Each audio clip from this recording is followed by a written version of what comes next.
That terrible man. Are you married? Aisha asked. No, said Kunyi Patuma. I am not married. Are you married to Tapi? You silly booby, it's Lutapi. No, I will get married after I have completed my BA. Even then, it will be only after Ikaka's wedding. We have not so far been able to Dr. R.E. Asher is a renowned translator and linguist, whose seminal contribution of translating the literary works of legendary Malayalam writer Sri Vaikom Muhammad Bashir helped Malayalam gain a unique and important place in world literature. Asher's scholarly passion for Dravidian languages and his matchless emotional bonding with Kerala started while he was studying at London University. There, he happened to listen to a lecture on politics delivered by Sri V.K. Krishnamenon, the great Indian statesman and Union Minister in Pandit Nehru's cabinet. The lecture inspired Asher to get introduced to Krishnamenon. It was perhaps his relationship with Krishnamenon that led him to Kerala. Motivated to study Dravidian languages, he travelled to South India. I wanted to know about the structure of the Malayalam language and its relationship to other Dravidian languages and so on. But whilst my professional post was in linguistics, I've been in the Department of Linguistics in Edinburgh since 1965, which is quite a good part of my life, and I was in the Department of Linguistics earlier than that in the School of Oriental Studies in London. I take the view, which is not commonplace among theoretical linguists, that if you wish to take an interest in language, it is not enough to just take an interest in the spoken language. You have to know what's being written as well, because the way language is used for literature, for writing, is a very important part of the language. So when I came here in theory just to do linguistic research and find some facts about Malayalam, if you like, for writing articles of interest to linguists. His finding that Tamil and Malayalam are ancient languages originally evolved from Adi Dravida language proved to be of momentous significance for Malayalam as much as his studies on Malayalam language and literature later.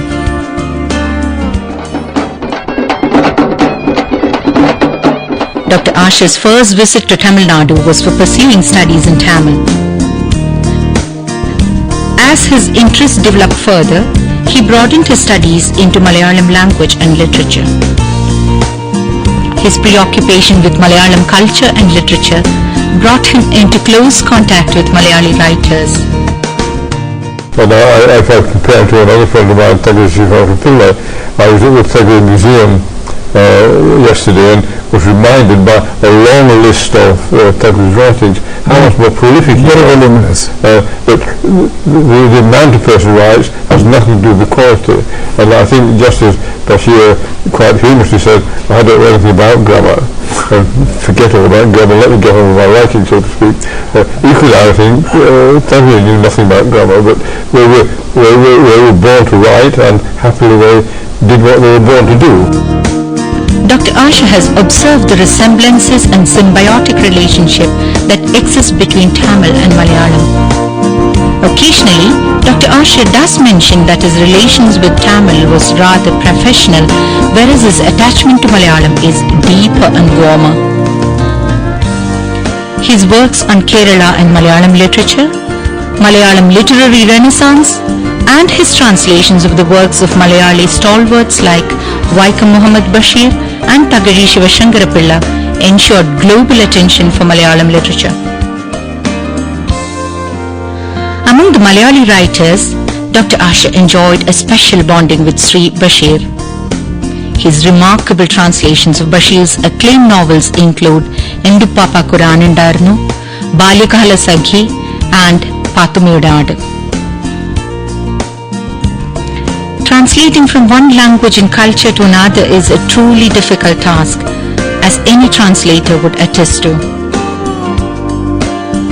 No two printed versions of the book are the same, and there is no printed version which is exactly the same as what I translated from, because he sent me a copy of the book with a lot of annotations and changes, including some pages missed out, cut out completely, and additional pages. So there are some parts of the translation which do not appear in a printed book in Malayalam because he made it so different.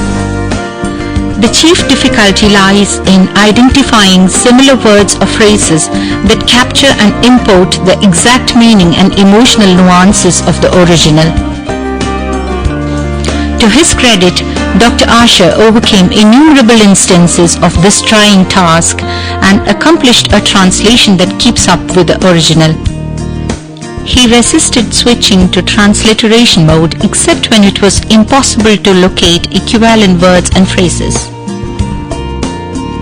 However, on closer observation, one can see that there is still something that is lost in translation. Perhaps it is so because Bashirian translation is indeed as complex a task as Bashirian writing with its inimitable native charm and elegance that fundamentally resists translation. The brilliance of Asher's translation lies in the fact that he was able to retain the native flavor and simplicity of the original narrative without deviating much. Born to Ernest Asher and Doris Tarrant in 1923, Dr. R.E. Asher spent his childhood in an agrarian English village. After finishing his secondary education at Redford City, he moved to London University for higher studies. Dr. Asher was awarded his doctorate for a study on French Renaissance literature. As a professor, he has worked at London and Edinburgh universities and is presently an emeritus professor at Edinburgh. I have an idea to publish a selection of Bashir stories, other than the ones I've translated, because there are a lot of much shorter stories which are publishing. That's one thing I hope to live long on to do. But also, although there has been an English translation published in India, I would like to do what Kevin asked me to do. I'd like to translate Coward. So again, if I live long enough beyond my present projects, that is the next major thing I hope to take on. He was also the first occupant of Vaikom Muhammad Bashir Chair at Mahatma Gandhi University, Kerala. He has received the prestigious medal from Collège de France, Paris in 1971 and the Kerala Sahitya Akademi Gold Medal in 1983.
Hello and welcome to the session on citizen journalism, concept, challenges and ethical aspects.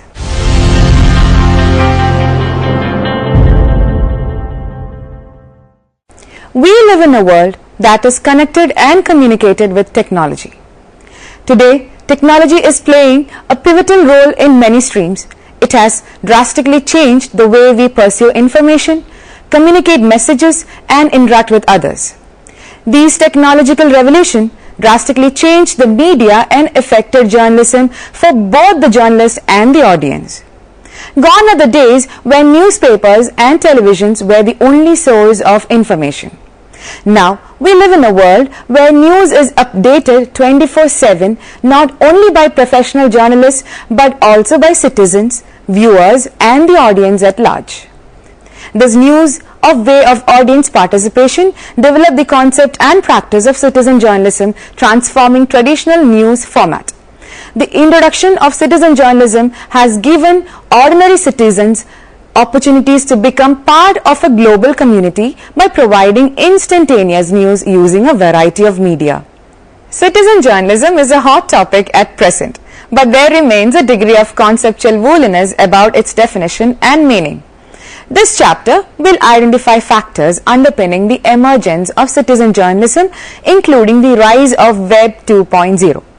News websites hosted by the major media companies are now competing sources of news. These exist alongside alternative news sources on the internet like websites featuring user-generated content, blogs, social networking sites, and wikis which are gaining momentum.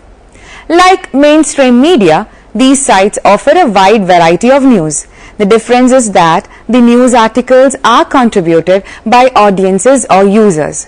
The stories range from original reporting of local events and disasters to commentary on entertainment and news stories appearing in mainstream media elsewhere. Therefore, at present, a number of television channels, news portals and blog sites across the globe offer common masses a platform to be citizen journalists and share their stories with the rest of the world. This trend is growing and we see a rise in citizen journalists actively participating and airing more and more issues concerning the masses. Sometimes the best footage of an event was taken on an average person's mobile phone and uploaded to the social network within seconds. What is citizen journalism? We can find many different definitions for citizen journalism. Citizen journalism is the process of gathering, writing, editing and distributing news and information by people not trained as professional journalists. It is a kind of journalism in which the users or audience create content online rather than wait to be fed by the traditional media outlets. According to Serena Carpenter, a citizen journalist can be described as an individual who intends to publish information meant to benefit a community. Citizen journalist has been described as an individual who plays an active role in the process of collecting, reporting, analyzing and disseminating news and information. Citizen journalism is also known as public or participatory journalism or democratic journalism. Though there is no unanimity and agreement on the name of this method of collecting, analyzing and disseminating news by the citizenry for the general public, it is to be noted that its practice has increased over the last decade. And like the traditional journalism, it aims to inform and educate, hold people and authority to account, document and interpret development and changes. Citizen journalism is useful to society at two levels. While on one hand, it educates and informs the society, but on the other hand, it gives them the opportunity to tell and report their stories. Educating and informing the public. Citizen journalism has particularly played an important role of educating and informing the population and the outside world on the social protests during the Arab Spring when foreign media were banned from reporting. Indeed, blogs, Twitter, Facebook, YouTube and other internet-based social networks and digital interactive media users have been leakage holes of information from a hermeneutically closed Arabic world shaken by political unrest and mass protests. Members of the public through internet organized rallies and mobilized resources that led to the fall of political figures including Presidents Hosni Mubarak of Egypt and Colonel Muammar Gaddafi of Libya. In their respective blog posts, Facebook or Twitter messages, not only did citizen journalists update, therefore inform others on the movement, but also educated them on security methods. Through these examples, citizen journalism has shown its necessity of being, its relevance in the current society and the important role it plays in informing and educating. By sharing their experiences, hence engaging in citizen journalism, members of the public not only educate fellow citizens but also help governments and private institutions in policy making. What other role could citizen journalism play in the society? Platform to speak. Besides being a source of information and education, citizen journalism helps members of the public voice their views and tell their stories. The considerable number of community blogs, Twitter, Facebook and YouTube accounts flourishing daily on internet serve as example. On the fight in Syria and particularly in Aleppo, even though professional journalists were reporting, bloggers had their stories to tell. With the type of journalism in question, one can notice there is a huge variety of a source of information. Indeed, it is now possible to fetch news outside of established agencies like Reuters, Agence France Presse, and even public relations officer and police press releases. By giving alternative sources such as community bloggers, eyewitnesses, and members of the public a chance to report stories, it equally gives them the opportunity to speak for themselves and give alternative storyline. Beginning of citizen journalism. When the world's first website, info.cern.ch, was launched in 1991 by physicist Tim Berners-Lee, it offered no audience interactivity. As the number of websites increased and as the internet grew over the years, new features on websites made it easier for audience to interact with the other audiences or with website publishers. Real change did not come until 2004 when the newly introduced Web 2.0 platform introduced a lot of the features that enabled consumers or ordinary people to publish their own websites or web blogs or feed content into the mainstream media. The combination of Web 2.0 features and digital technologies like digital cameras or video camcorders and camera-enabled mobile phones made it easy to gather and capture video and photographs and post them online. In some ways, this slowly marked the beginning of audience participation in online media.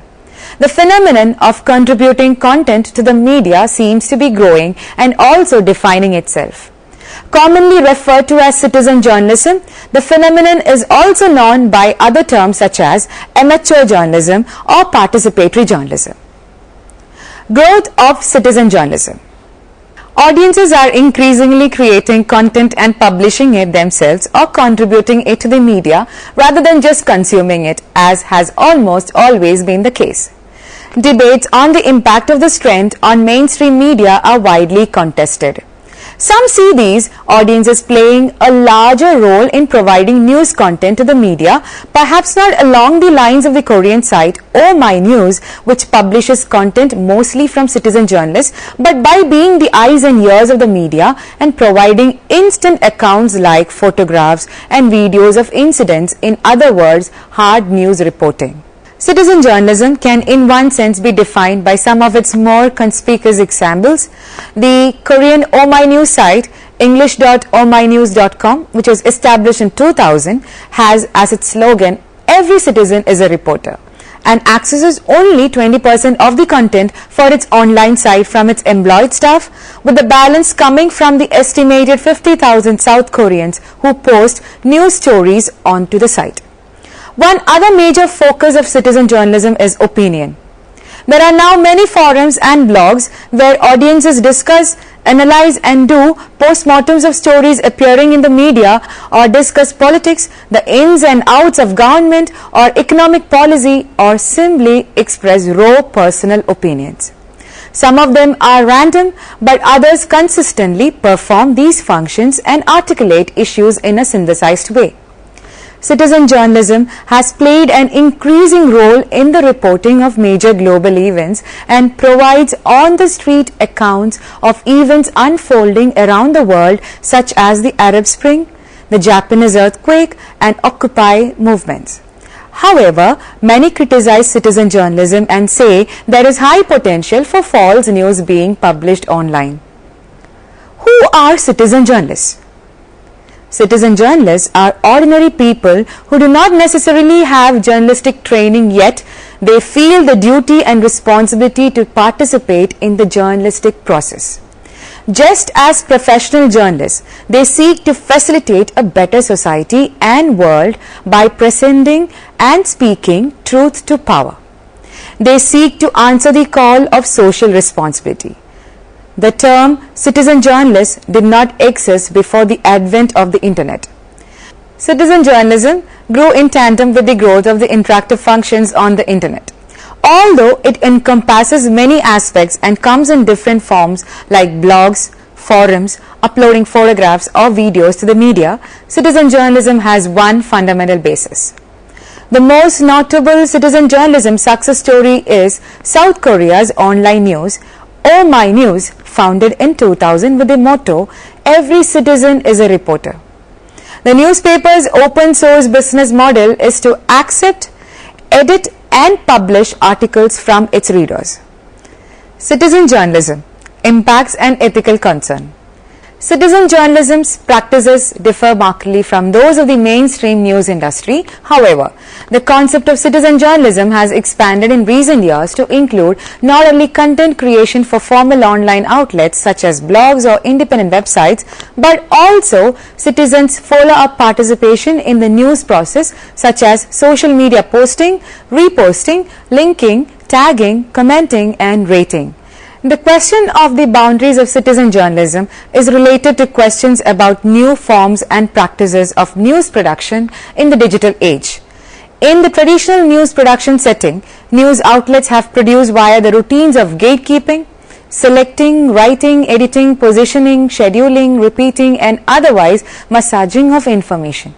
However, in a digital news production context, customary boundaries of news producers and news consumers are blurred and technically anyone can engage in news production and distribution. This increases uncertainty about journalists' roles. Impacts of citizen journalism. You may ask yourself why there is such a strong emphasis on citizen journalism. From mobile apps to traditional media companies, it appears that everyone is supporting this media sharing platform.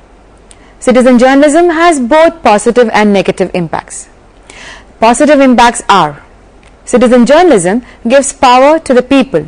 Citizens are able to provide raw, real-life material that can never be filtered, and people have the choice of what content they want to receive. It also allows marginalized people to reclaim their voices, to tell their otherwise silent stories firsthand, which would have rarely occurred in the past 10 years. We have seen how this can be true. In 2010 and 2011, hundreds of videos and photographs surfaced just as the conflicts in the Middle East and North Africa were gaining momentum. These videos came from ordinary sons, daughters, mothers and fathers experiencing the devastating problems firsthand. They were in a sense documenting a historical moment. It addresses the gaps in mainstream media.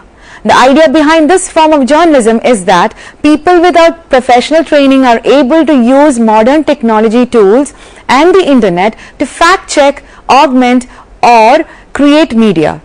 This entails that anyone who has access to the web can start a blog or can report some events across the digital world. This is significant in a way that it addresses the gaps within mainstream media.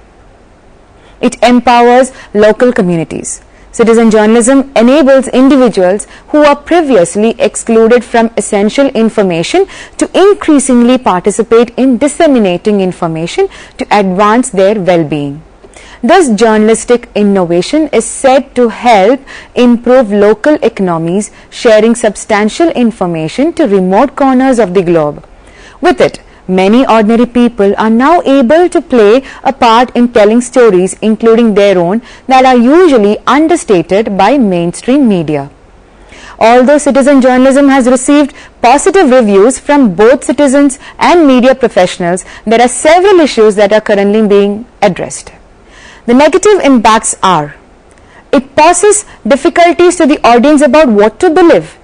One big problem with this type of journalism is that it will be difficult for people to decide what to believe, unlike traditional journalism, where it is safe to assume the information disseminated is factual. This means that citizen media should be checked and rechecked for accuracy to produce news that is suitable to print. As you can see, anyone these days can record and write anything and then present it as fact. So it is important to remember that we are dealing with humans here, and it is our nature to edit information to our own likeness, which can make unofficial news unreliable. It has limited audience in some cases. By publishing their work on social media, citizen journalists will have limited audience, such as only to their friends.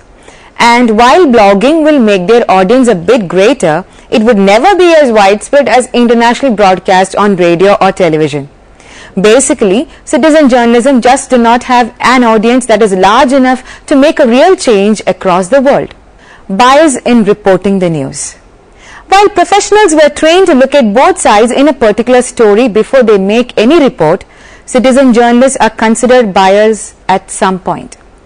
Aside from the lack of training, they aren't always capable of providing credible information to public. Copyright issues can be overlooked. There is a tendency for citizen journalists to overlook some necessary copyright laws. For instance, they may fail to keep the identity of some materials without the consent of copyright owners. Ethical aspects. With respect to ethical problems associated with the dissemination of misinformation, it should be noted that most citizen journalists, who are typically not trained in reporting, are unaware of ethical codes within journalism, such as a need for fact-checking and source confirmation. A second ethical concern relating to privacy pertains to the possibility that dissemination of information, including photos about individuals without their consent, may compromise their dignity. Both forms of journalism are essential today. Citizen journalism and social information networks will flower in a marriage with enhanced professional journalism, not as a replacement for it. The relationship between traditional media and citizen journalism is changing daily. Simultaneously, both models learn from each other and improve themselves. Now, let's discuss some of the famous citizen journalism websites. The first one, All Voices. All Voices is a US-based citizen media website that has been on the go for over 3 years now. It's pretty high traffic, and the user-generated news website is a very good platform for citizen hacks from across the world to share what's happening where they are. And the second one, Oh My News, is a South Korean online news website with the motto, "Every citizen is a reporter." It was founded by Oh Yeon-ho on February 22, 2000. It is the first news website in Korea to accept, edit and publish articles from its readers in an open source style of news reporting. About 20% of the site's content is written by the 55% staff, while most of the articles are written by other freelance contributors who are mostly ordinary citizens. Many anti-South Korean government articles are written by journalists and time to time supports the ideology of the DPRK. The third one, CNN iReport. It's a community that enables news reporting from different angles and lets users share and discuss stories. Although it's a CNN platform, the stories aren't edited, fact-checked or even screened prior to being published. The beauty of iReport is citizen journalists have a genuine platform for making it into the mainstream media, as CNN producers do monitor the content, and if something is unique or compelling enough, it can make it onto CNN. These stories are marked CNN iReport. The fourth one, Now Public. Now Public has 5 million monthly readers, and its content covers everything from technology and environment to health and sports. Articles are written based on the trending issues of the day by contributors who add in background information, photos and videos. Contributions come in from citizen hacks in over 160 countries. It's a pretty straightforward tool to use, but new users' first posts are monitored for quality and to ensure it's not spam. All subsequent posts should go live as soon as you publish, and the people behind it will advise if there are any issues with the content. And the fifth one is Wiki News. Wiki News is an offshoot of Wikipedia, and as with the online encyclopedia, Wiki News is a free content collaborative platform. Co-founder Jimmy Wales has previously distinguished Wiki News from Wikipedia by saying, "On Wiki News, each story is to be written as a news story as opposed to an encyclopedia article." As with Wikipedia, Wiki News is all about the neutral point of view policy, which is in contrast to other citizen journalist websites which include opinion-led editorial. If you have ever contributed to Wikipedia, the Wiki News interface will be familiar to you, and it works in pretty much the same way. The sixth one is MerryNews.com. MerryNews.com is a citizen journalism based news platform for citizen journalists in India and across the globe. This is an English language web portal in India built on the concept of citizen journalism. The website is owned by Bizol Advisors Private Limited and allows anyone to share news, opinion, analysis, reviews, photos and events. Merry News also has city-based local print editions in metropolitan areas in India. Conclusion: the concept of citizen journalism did not have much effect on the media or the citizens a few years ago, but the advancement in technology and citizens having a tool like internet and mobile phones applications, they began actively participating in events and reporting news and sharing them on common platform. Looking at the potential and speed at which news and information were shared, media started to use their contents, videos and photographs. As a result, more and more came forward and began to act as citizen journalists. Now, with the growing trend of citizen journalism, citizens are making a serious effort to bring in whatever they think is important in the forefront, which has been neglected by the media. Let me summarize what we have discussed so far. Today, be it the print media or television or new media, there are opportunities for ordinary citizens to report issues around them and actively participate in public discourses. This new kind of journalism is a significant initiative on the way to the democratization of the media.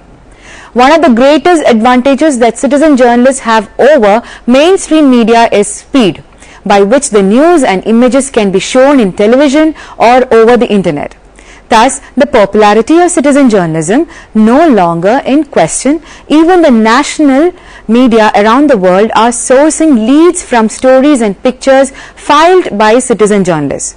This chapter discusses the process of citizen journalism in detail, the major differences between the traditional and citizen journalism, and what all impacts of citizen journalism is raising in this world. Now, you can try to answer the questions given here. 1. How would you describe the relationship between a citizen journalist and a professional journalist? 2. What is citizen journalism? 3. What else is citizen journalism called? 4. How does citizen journalism mesh with traditional media? Hope that you may go through the reference books for further reading. Citizen Journalism Global Perspectives, written by S. Allen and E. Thorson, published by Peter Lang Publishing, 2009, New York. Preparing for an Age of Participatory News, Journalism Practice, Volume 1, Number 3, written by M. Deuce, A. Bruns, C. Newberger in 2007. Citizen Journalism versus Traditional Journalism, page number 16 to 27, written by Barnes, C., published by Caribbean Quarterly in 2012. Thank you for watching this program. We can meet again with another topic. Have a nice day.